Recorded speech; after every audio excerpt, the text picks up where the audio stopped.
안녕하세요. 여러분 모두 추석 잘 보내셨나요? 저도 잘 보냈습니다. 이제 푹 쉬고 다시 달려야 할 시간입니다. 나노코박스 긴급 승인까지 몇 단계 남았나? 뉴스 기사를 클릭할 수밖에 없습니다. 한번 같이 보겠습니다. 두 단계를 더 거쳐야 하는 것으로 파악된다고 하는데요. 나노젠이 자문위에 신청서를 제출하면 자문위가 심사를 합니다. 여기가 한 단계고요. 자문위가 유통증명서를 발급할 경우 나노코박스는 베트남 보건부의 긴급 사용 승인 대상으로 분류됩니다. 그 다음 단계는 보건부가 승인하고 조건부로 사용되는 단계입니다. 그러니까 자문위, 보건부 두 단계를 거쳐야 한다는 것이죠. 우리가 저번에 살펴본 것과 일맥상통한 내용입니다. 이제 슬슬 영어 기사를 살펴볼 시기입니다. 이번에 다른 기사를 가져왔는데요. 베트남의 홈메이드 백신이 대비를 하기 위해 고군분투하고 있다는 기사입니다.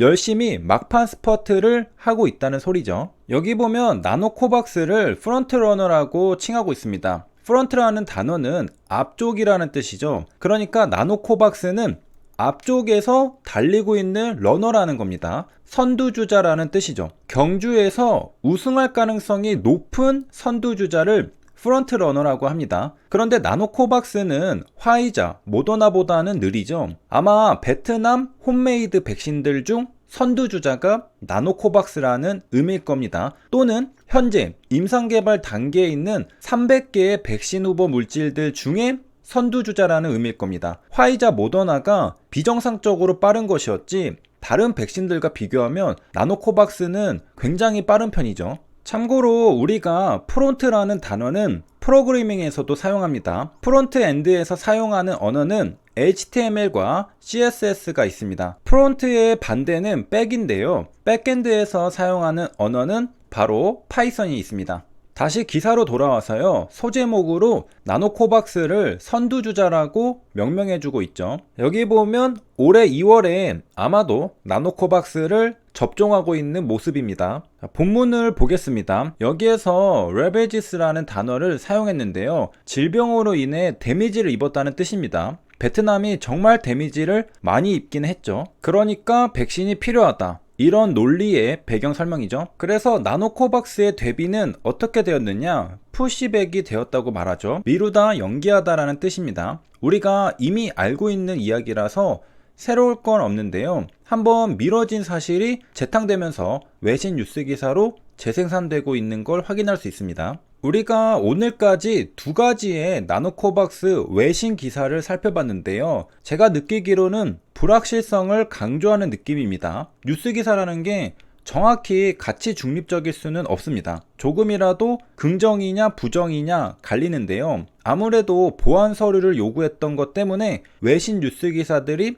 아직 잘 모르겠다는 식으로 보도하고 있는 걸로 보입니다. 여기 보면 역시 이 뉴스 기사에서도 uncertain이라는 단어를 사용하고 있습니다. 불확실하다고 말하는 거죠. 하지만 현재 자문위원회가 심사하고 있는 중이니까 결과는 나와봐야 아는 겁니다. 그리고 이 불확실성도 9월달 대비가 불확실하다는 거지 영구적인 대비가 불확실하다는 뜻은 아닙니다. 9월에 대비를 못할 수도 있다. 그런데 10월에는 될 수도 있는 거죠. 그런데 지금 9월 말이니까 9월과 10월은 큰 차이가 없죠. 우리가 가장 신뢰할 수 있는 정보는 베트남 보건부로부터 나온 정보입니다. 그럼 도대체 언제쯤 나노코박스가 긴급 사용 승인이 될 것이냐? 여기 베트남 보건부의 꽝 박사는 말합니다. 2021년 말까지 국내산 백신을 긴급 사용 승인한다고 말이죠. 2021년 말이라면 10월, 11월, 12월을 뜻하는 거라고 볼 수 있겠습니다.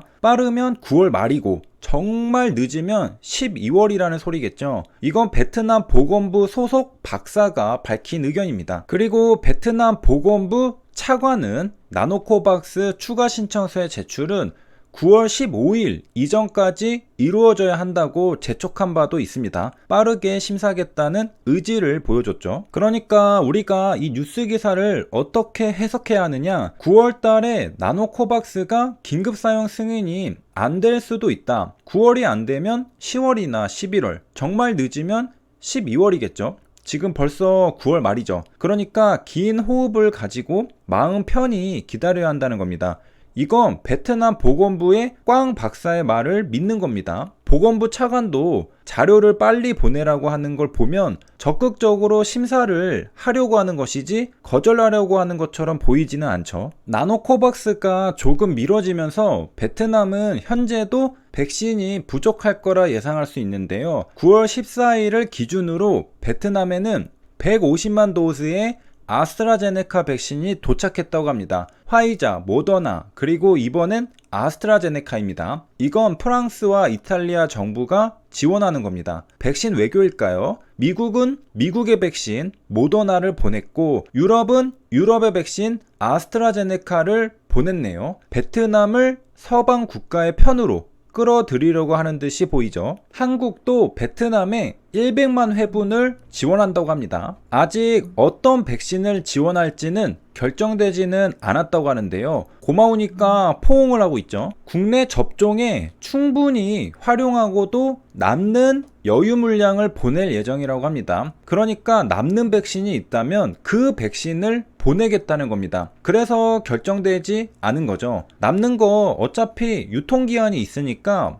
베트남과 백신 외교를 하는 거라고 볼 수도 있겠습니다. 현재 백신이 남아도는 선진국들이 이렇게 베트남에게 백신을 공급하고 있습니다. 미국, 프랑스, 이탈리아, 그리고 한국도 포함입니다. 세 개의 공장, 베트남과 사이좋게 지내서 나쁠 건 없죠. 점수를 따놓으면 친하게 지낼 수 있습니다. 애플 공급망도 베트남에 진출해 있고 삼성전자의 공장도 베트남에 진출해 있죠. 베트남이 중국에 붙기보다 서방 국가에 붙게 하는 게 유리합니다. 재미있는 사실은 한국이 특정 국가에 직접 백신을 공급하기로 한 것은 이번이 처음이라고 합니다. 아무래도 삼성전자도 진출해 있을 만큼 중요한 국가가 베트남이라서 그런 것 같습니다. 그리고 베트남도 삼성전자며 한국이며 백신을 지속적으로 요청해 왔었죠. 부탁하는데 그냥 거절하기는 너무 매몰찹니다. 이렇게 백신 외교를 하면 사이는 돈독해지겠죠.